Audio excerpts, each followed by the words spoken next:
E eu falando com Deus sobre o que é ser separado.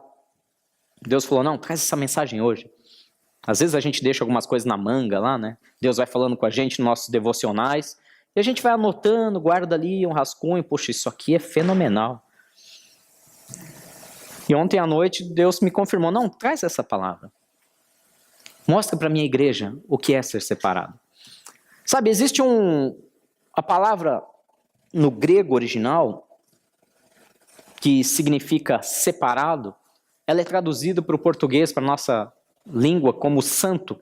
Não só a nossa língua, mas uma série de idiomas, ela é traduzida como santo. E quando nós falamos sobre os santos, muitos conceitos vagos vêm na nossa mente. Quando eu pergunto para você, você é santo? Aí fica aquela dúvida, né? Será que eu sou santo? Não, eu não sou santo. Ninguém é santo. Aí vem aquelas frases de efeito na nossa mente. Não, não existe santo.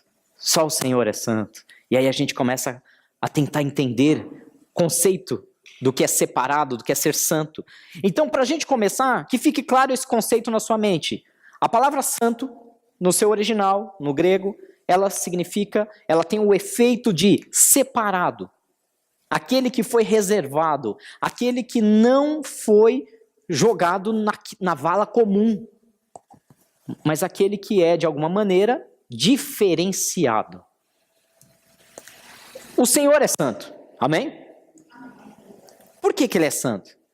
Porque ele é único, exclusivo, perfeito, não há pecado, não há medo, não há dúvida, não há variação no Senhor. Ele é santo. Mas a Bíblia também explica, e eu quero que isso fique claro de uma vez por todas em nossas mentes, que cada um daqueles que declararam o senhorio de Jesus Cristo sobre a sua vida, cada um daqueles que declararam, eu recebo o Senhor Jesus como Salvador, único e suficiente Senhor e Salvador da minha vida. Esses, segundo a palavra de Deus, foram separados da morte, foram separados das acusações do mundo, foram separados dos costumes da carne. A partir desse momento, todo aquele que faz essa declaração, ele é um separado, ele é um santo. Então, se alguém perguntar para você, ou se alguém vier para você e falar, não, mas você não é santo. Sou sim. Me prova. O conceito de santidade não é apenas não pecar.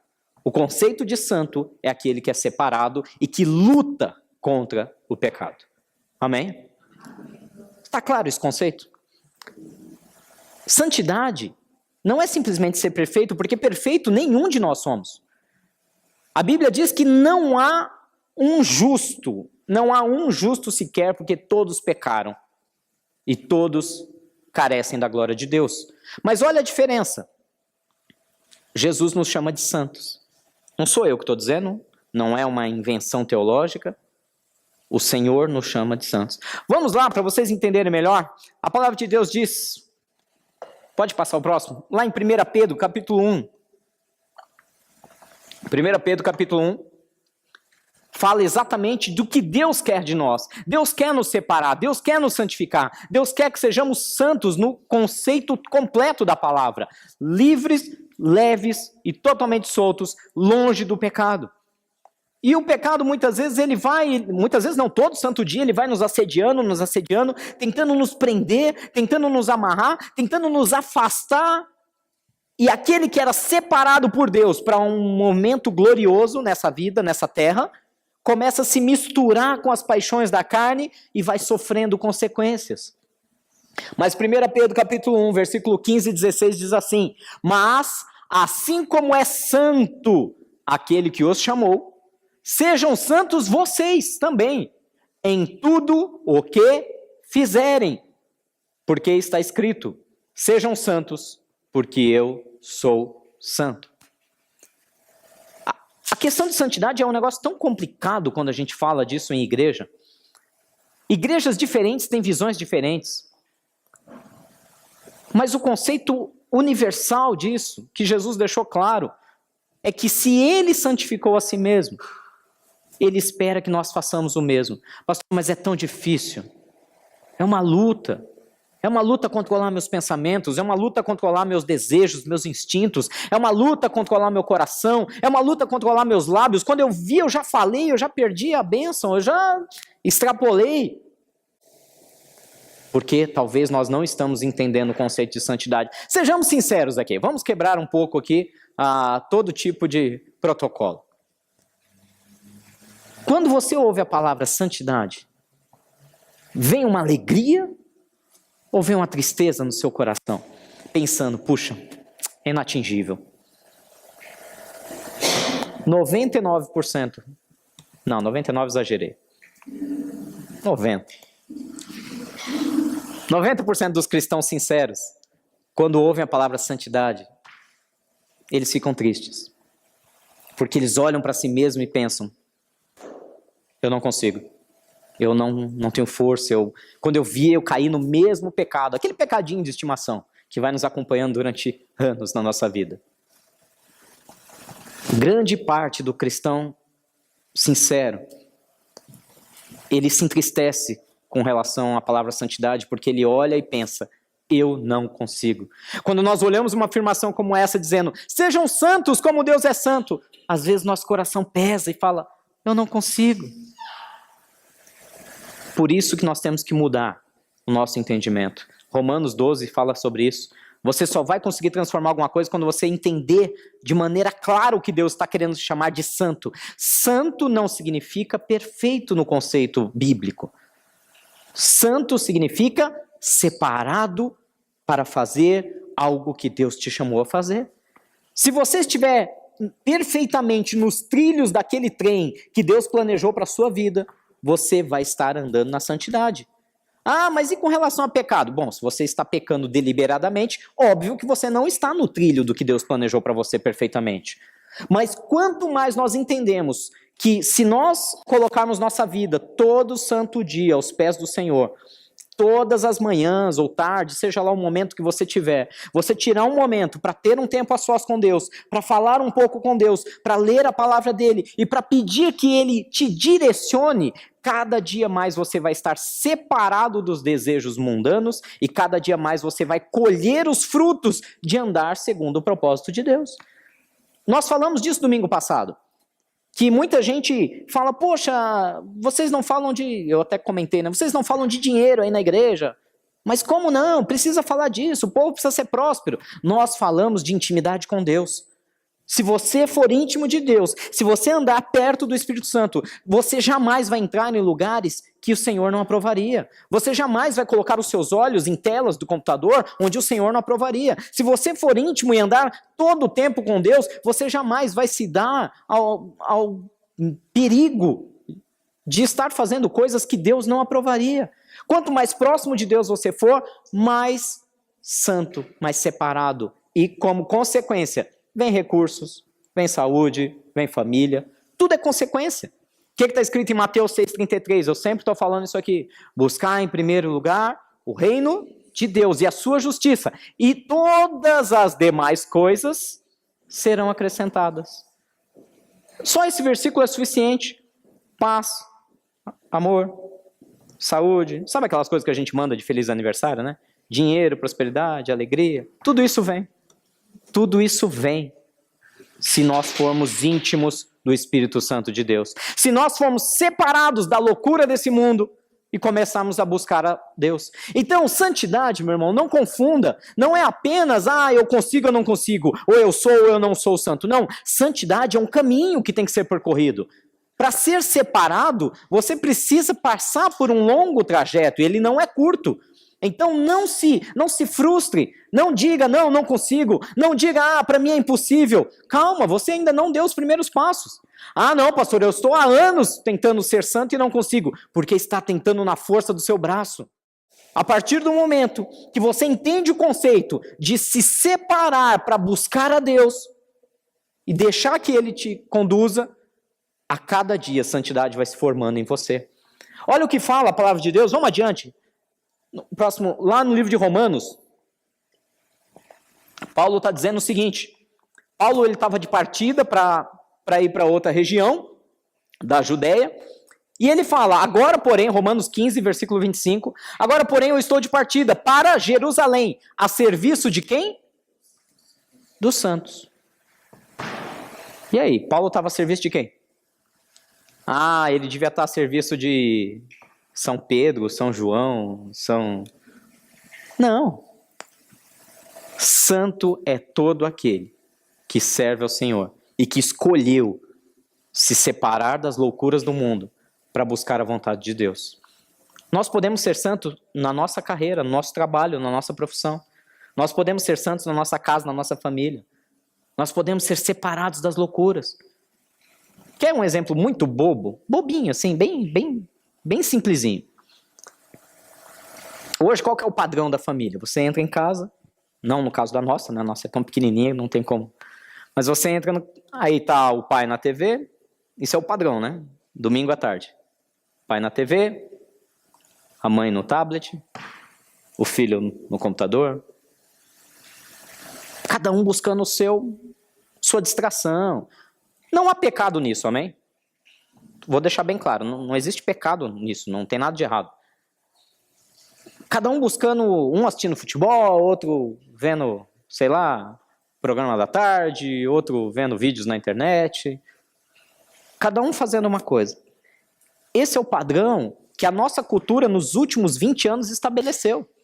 A culpa não é nossa, não há nada de errado nisso, mas a cultura nos empurra, o mundo nos empurra para cada um no seu canto buscando a sua própria distração pessoal, aquilo que traz o seu prazer. Quando o padrão de Deus é, vamos reunir, vamos bater papo, vamos falar da vida. Sabe por quê? Sabe por que nós temos um problema tão sério, especialmente aqui na Aldeia da Serra, com adolescentes se envolvendo tanto com drogas como passando por problemas de depressão? Eu fiquei assustado quando eu descobri que um número gigantesco de adolescentes estão afastados da escola, né? Sabendo isso pelos nossos meninos aqui da igreja, colegas deles de classe afastados com atestado por depressão. Adolescente. E aí você pergunta, por quê? Tem tempo com os pais? Conversa com os pais? Troca ideias? É parceiro, é amigo? Eles realmente fazem coisas juntos? Vão jogar bola junto? Vão, sei lá, vão pra praia? Vão... Não, cada um no seu canto. Cada um isolado, o pai não tem tempo, a mãe não tem tempo, cada um buscando os seus próprios interesses. O mundo está empurrando. Há um pecado nisso? Não, não há um pecado direto, mas olha o caminho para onde está conduzindo isso, amém? Olha onde vai chegar. Quando o certo era, vamos reunir, vamos para o parque. Reúne a família, pô, hoje está frio, vai para o cinema, vai fazer outra coisa. Isso é um exemplo bobinho que eu estou dando para vocês entenderem para onde a cultura do mundo te empurra e onde Deus quer que você esteja separado dessa cultura, buscando a vontade dele. E a vontade dele é, abençoe sua família, tenha um tempo de lazer, de alegria juntos. Como, graças a Deus, muitos estão fazendo hoje nesse feriado. Essa é a ideia. É um exemplo simples. Esses são os santos. A sua família. Aqueles que declararam o senhorio de Cristo. Diz que Paulo estava indo para a Judéia servir os santos, a serviço dos santos. Eu e você, quando nós deixamos de lado a cultura do... Eu até brinquei com a pastora essa semana, a gente foi para 25 de março. Jesus! Jesus, isso foi prova de amor. A gente foi essa semana para 25 de março. Na sexta-feira. Jesus poderoso, o que é aquilo? E na minha cabecinha, cabeça de homem, né? E na minha cabecinha vai estar vazio. A semana inteira sem combustível, quinta foi feriado, vai estar uma paz sexta-feira, nós vamos andar tranquilamente. Olha, eu confesso para vocês que nem quando a gente foi comprar decoração de Natal para a igreja, não estava tão cheio. Eu acho que todo mundo pensou, já que vai estar vazio, eu vou hoje. E aí veio... Não, até Deus duvida até. Isso é verdade, porque tinha ônibus, caravanas de outros estados. Eu falei, gente, não estava sem combustível? Né? Como que chegou tanta gente aqui? É aquela loucura. 25 de março. Para quem não, todo mundo conhece, né? É a rua de compras populares aqui de São Paulo. Estava muito cheio. E aí aquela loucura, aquela aglomeração, aquele monte de gente gritando, correndo, empurrando uma outra. Aí a gente começa a ficar irritado, eu não sei vocês, mas eu fico. E aí teve uma hora que eu falei para mim mesmo, e eu falei em voz alta para ela me ajudar. Eu falei, olha, para, chega de comportamento de manada. Sabe comportamento de manada? Sabe o que é comportamento de manada? Comportamento de manada é o seguinte, você entra no meio de uma manada e você entra e você assume o comportamento coletivo. Tipo, vai entrar no metrô, tá lotado, todo mundo se empurrando, você começa a empurrar também, comportamento de manada. Todo mundo gritando, você começa a gritar também, comportamento de manada. Chegou uma hora que eu tava tão irritado, aquele monte de sacola, carregando coisa, não sei o que, gente esbarrando, eu falei o seguinte, eu vou ficar quietinho aqui dentro dessa loja, você vai procurar o que você está procurando, quando você encontrar, você me avisa e eu carrego as sacolas. Porque não dá para ficar no meio da rua carregando, esbarrando, brigando. Comportamento de manada. O mundo nos empurra para o comportamento de manada. Todo mundo brigando, você entra na briga também. O Fabinho comentou um negócio hoje comigo de manhã que eu achei interessante. Eles estavam no parque, no Vila Lobos, e aí, de repente, eles estavam num ponto lá do parque que é reservado apenas para cães, para cachorro, para quem for passear com o cachorro. Um lugar cercado, você pode soltar o seu cachorro lá. E aí, de repente, 2 cães entraram numa briga. Quando os 2 começaram a brigar, os outros dezenas de cachorros que estavam lá fizeram o quê? Ficaram olhando? Apartaram a briga? Não. E de repente já virou ninguém mais via nada, só pelos e patas voando. Comportamento de manada. É animal isso, gente, animalesco. E o desgraçado de Satanás, sabendo dessas características, ele incita em nós o comportamento de manada, para a gente perder o amor humano, perder a razão humana e começar a brigar também, começar a brigar por uma vaga de estacionamento, por um galão de gasolina. Vocês viram essa semana na TV? Não foi assim? Pessoas se pegando por um galão, por um lugar na fila. Onde eu quero chegar? Quando nós damos um passinho para fora da manada, nós somos separados. Quando nós saímos do meio da manada e começamos a pensar e a meditar e buscar, Deus, o que o Senhor quer que eu faça? Sabe aquela perguntinha de ouro? O que Jesus faria se estivesse no meu lugar? Eu até me perguntei, será que Jesus viria para 25? Mas já que eu estava lá, né? Eu só podia me separar. Vocês estão me entendendo, amém? Ser santo é sair dos padrões mundanos e é ser separado para ouvir o que Deus quer que você faça.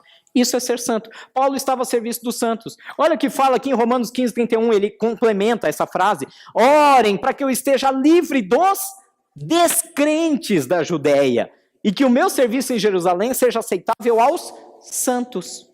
Olha que interessante. Paulo pedindo, orem para que aqueles que andam segundo os costumes desse mundo não me importunem.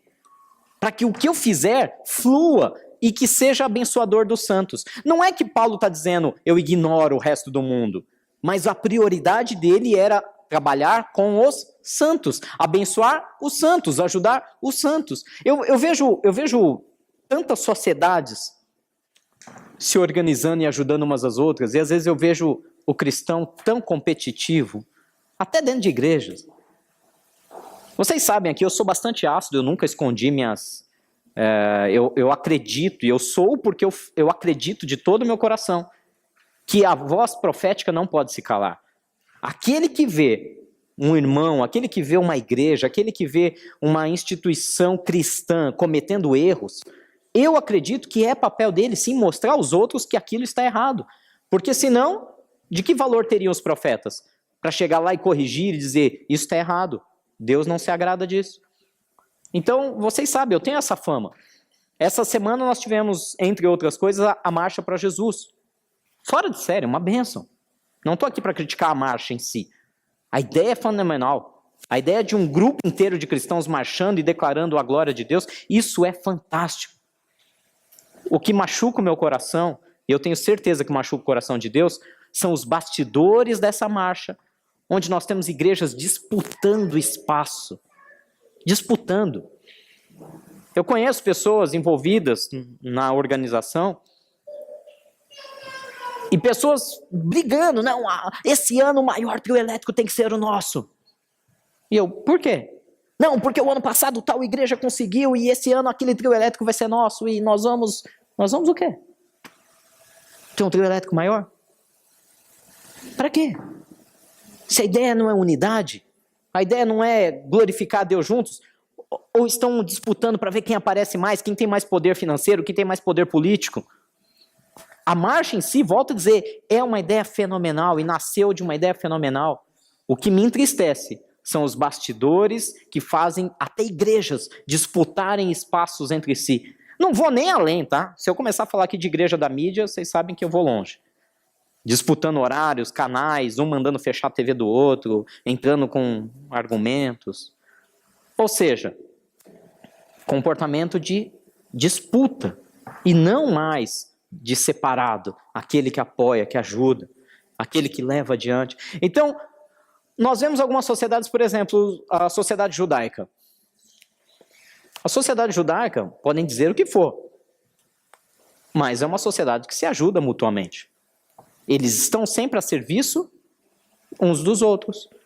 Se chegar por algum motivo, um imigrante, um judeu vindo de outro país, e ele chega aqui, literalmente com a mão na frente e uma atrás, automaticamente basta ele buscar uma sinagoga, e certamente, sem sombra de dúvidas, aqueles que ali estão vão ajudar ele, inclusive financeiramente, para que ele se levante, para que ele levante seu negócio, para que ele cresça.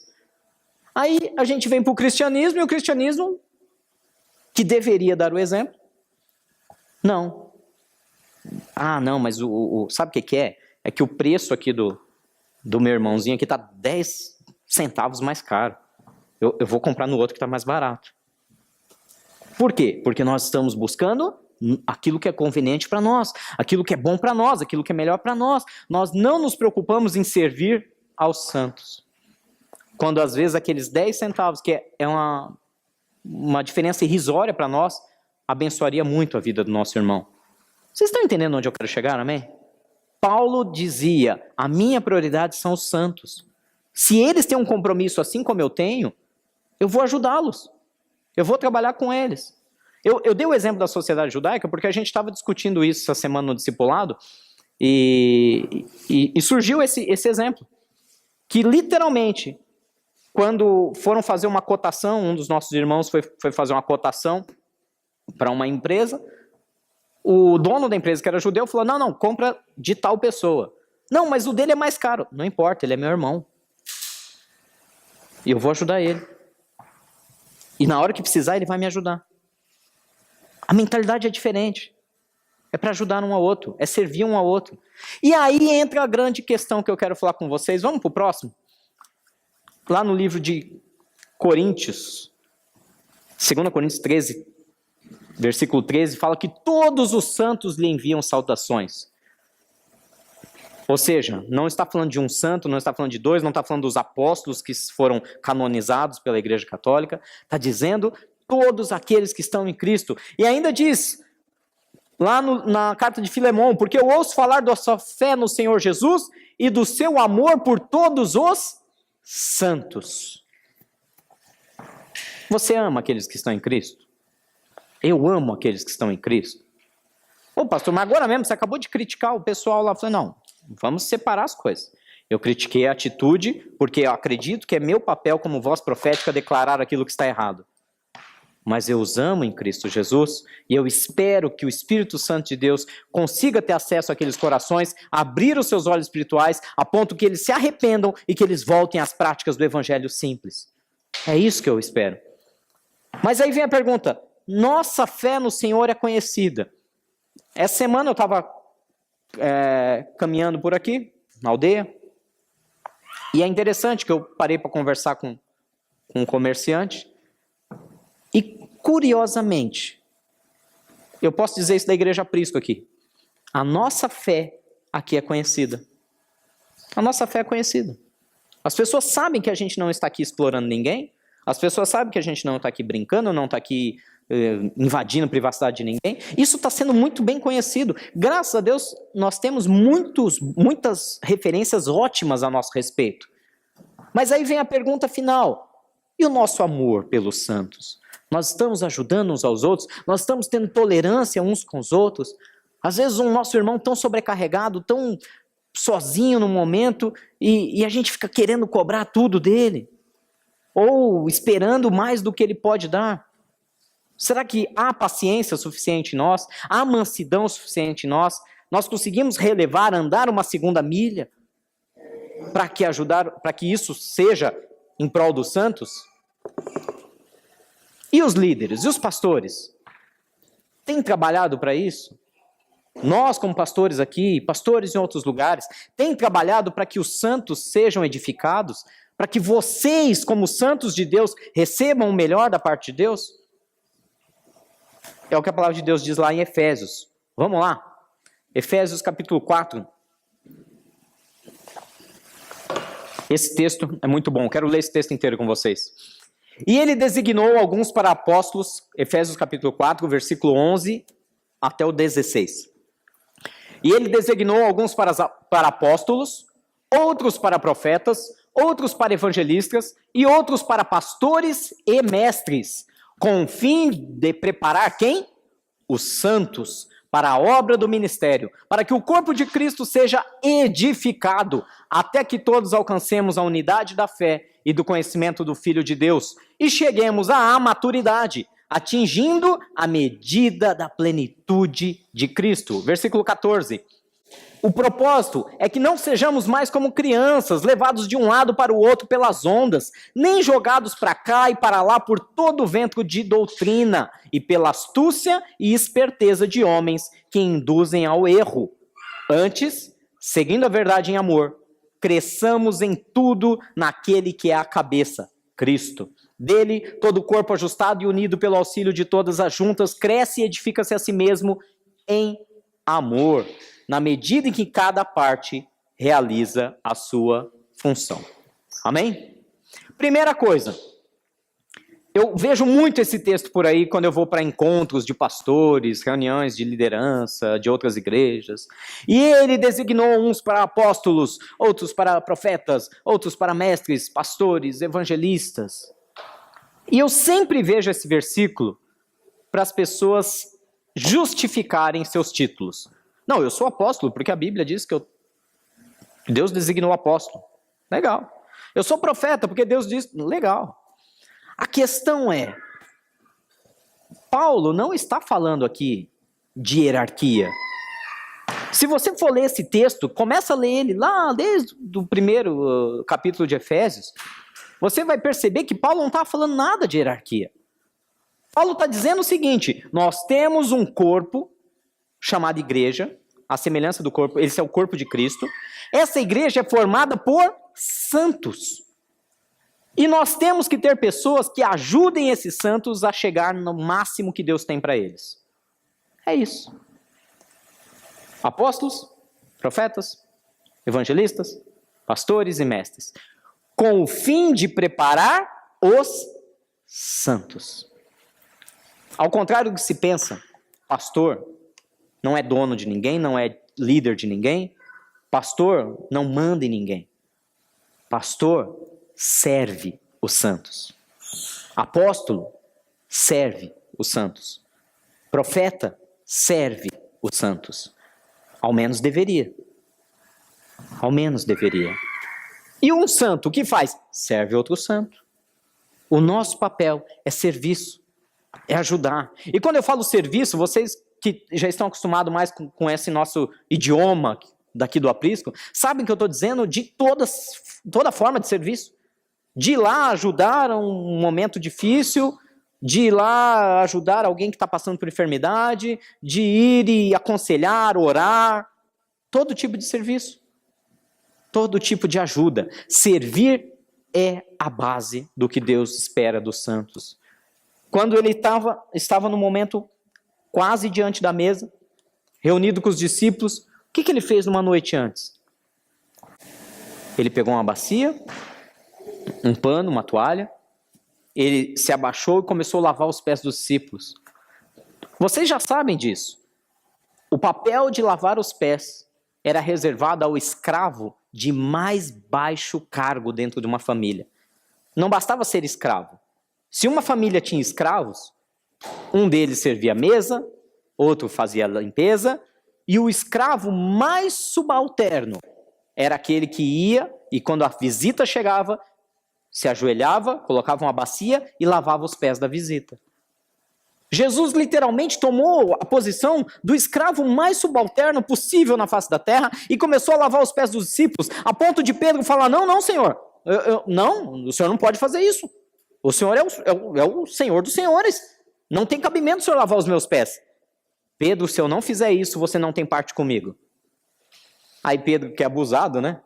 Então já lava tudo. Não, Pedro, não precisa, você já está limpo pela palavra, é só os pés. O que Jesus estava mostrando? Eu estou aqui para servir os santos, e vocês devem servir uns aos outros, em amor. Por quê?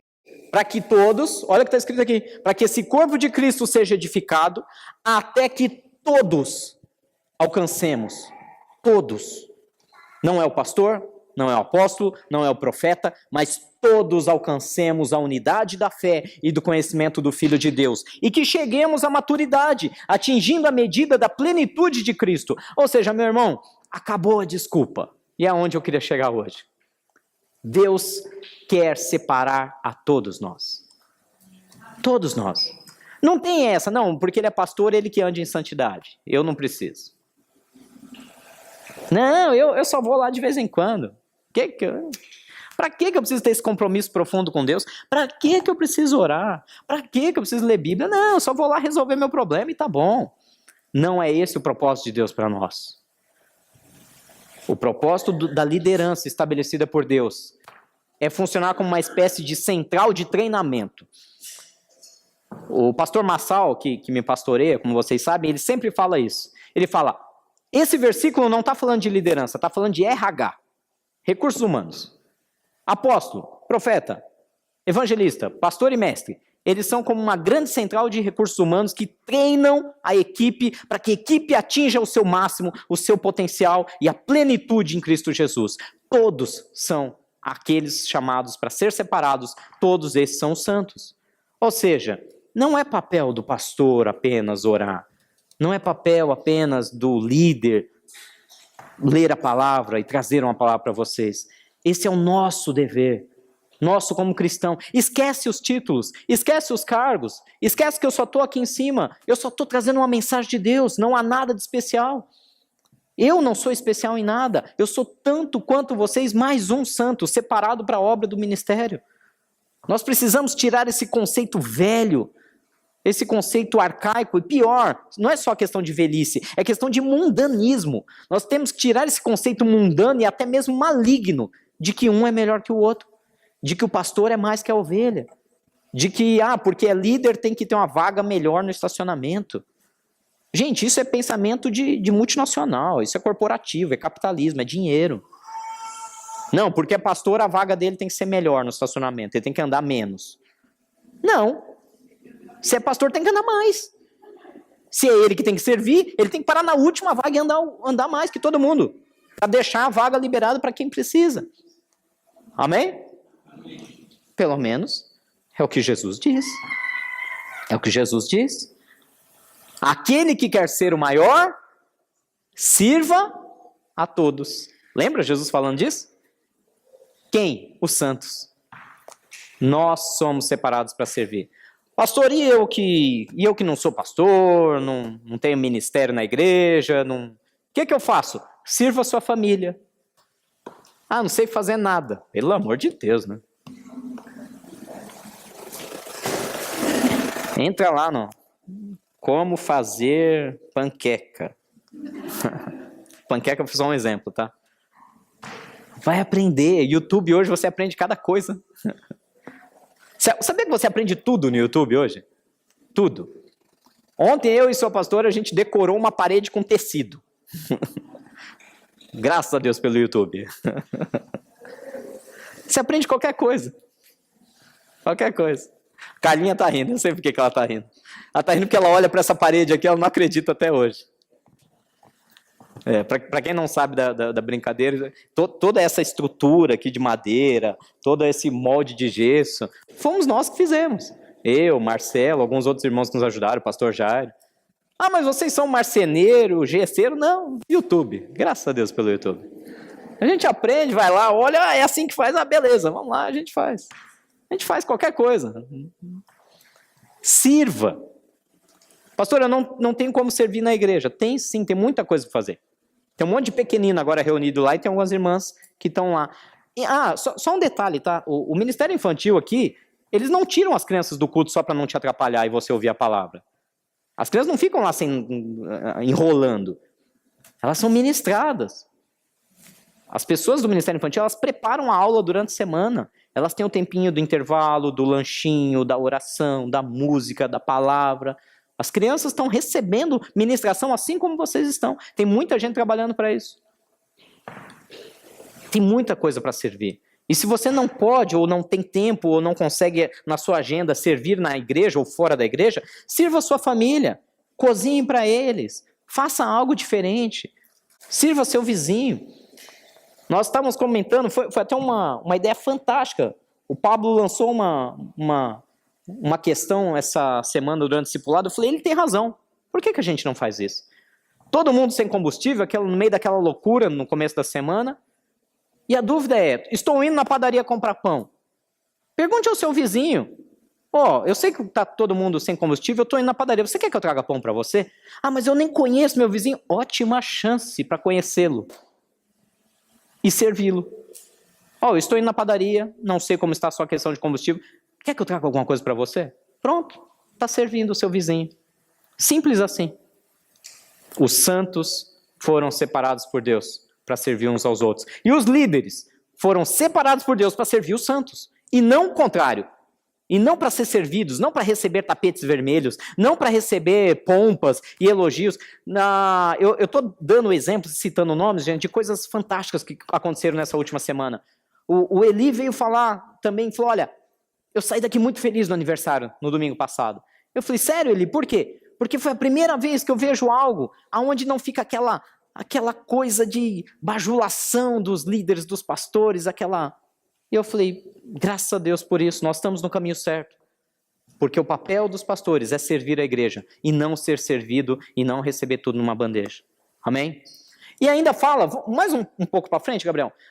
Aqui ainda fala que qual que é o propósito? Para que nós somos levantados por Deus? Para que vocês não ajam mais como crianças espirituais. Para que não sejam levados por ventos de doutrina. Para que não deixem a ira tomar conta facilmente, para que não fiquem magoados. Gente, domingo passado eu fiz uma declaração mais sincera aqui diante de vocês nesse altar, dizendo que há 4 anos eu não sei o que é derramar uma lágrima de raiva, choro, dor ou tristeza pela igreja. E eu confessei que por anos e anos, nós estamos no ministério pastoral desde 2005, eu e a pastora Vanessa, e nesses 13 anos... ou seja, 9 anteriores aos últimos 4, nós choramos muito. Choramos mesmo. Passamos raiva, passamos tristeza, passamos mágoas dentro da igreja. E eu confessei isso para vocês, falei, gente, não tem cabimento. Imagina um líder que não tem prazer em estar na casa de Deus, não por Deus, não pela igreja, mas pelas situações que ele vive. E graças a Deus, nos últimos 4 anos, Deus nos deu essa alegria, chamada aprisco, onde nós temos sido muito felizes e nunca mais derramamos uma lágrima, a não ser de alegria. E por que eu estava falando isso para vocês? Porque justamente isso tem tudo a ver nós não sermos mais crianças. Nós passávamos principalmente problemas com picuinha. Sabe picuinha de igreja? Vocês sabem do que eu estou falando, né? Picuinha. Não, porque o irmão não olhou para mim. Porque passou e não me cumprimentou. Porque falou comigo meio atravessado. Os mimimi. Mimimi. Gente do céu. A palavra quer, e Deus quer nos conduzir para a maturidade cristã. Não dá tempo mais de ficar reclamando do outro. É hora de falar, eu vou ajudar ele. Eu vou ajudar ele. Se por algum motivo eu acho que ele está errado, eu vou me aproximar e vou ajudá-lo a fazer com mais qualidade, com mais excelência.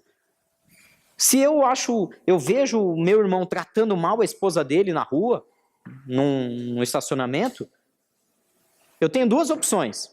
Imagina, eu passo na rua e aí eu vejo lá um irmão gritando com a mulher dele, mandando ela calar a boca, aquela coisa toda. Eu tenho duas opções. Chegar na igreja e, você viu só? Fulano tava, faltou enfiar a mão na mulher. Faltou dar na cara dela. Essa é uma opção. A segunda opção qual é? Ô, meu irmão, como é que você tá? Tudo bem? Chega aí. Você tá bem? Tô bem. E aí, como que tá a semana? Semana difícil, né? Teu casamento tá bem? Ué, por que você quer saber? Não. Preciso ser honesto com você. Desculpa falar, mas a palavra diz que é com você que eu tenho que falar. Quando eu ver alguém cometendo algo que é perigoso e danoso a ele mesmo, é com ele que eu tenho que falar. E eu estou falando com você porque eu vi você ofendendo sua esposa essa semana, eu passei na rua. Desculpa, eu não quero me intrometer na tua vida, eu quero te ajudar. Eu quero orar por você. Deixa eu orar por você. São duas situações totalmente diferentes diante do mesmo problema, amém? E aí, o que nós vamos escolher? Ser santos ou efeito manada? Nós vamos perpetuar as fofoquinhas e os mimimis? Ou nós vamos ajudar os nossos irmãos a crescer em Cristo? É isso que Jesus quer de nós. Ser separado dos padrões. Porque se nós crescermos, nós não vamos ser levados de um lado para o outro, mas nós vamos crescer em tudo naquele que é a cabeça, que é Cristo. E dele todo o corpo, ajustado, unido pelo auxílio de todas as juntas, cresce, edifica-se a si mesmo em amor, à medida que cada um ou cada parte executa a sua função. Deus te chamou para ser santo, meu irmão. Amém? Está mais claro esse conceito para você hoje? Não é questão de, eu sou perfeito. Não é perfeição. Santidade não significa, para nós humanos, lógico que a santidade de Deus inclui, entre outros atributos, a perfeição. Entre outros. Mas para nós, santidade significa, eu escolho ser separado. Eu escolho não andar na manada. Eu escolho ouvir o que Deus tem para mim. Eu escolho servir os meus irmãos. Amém?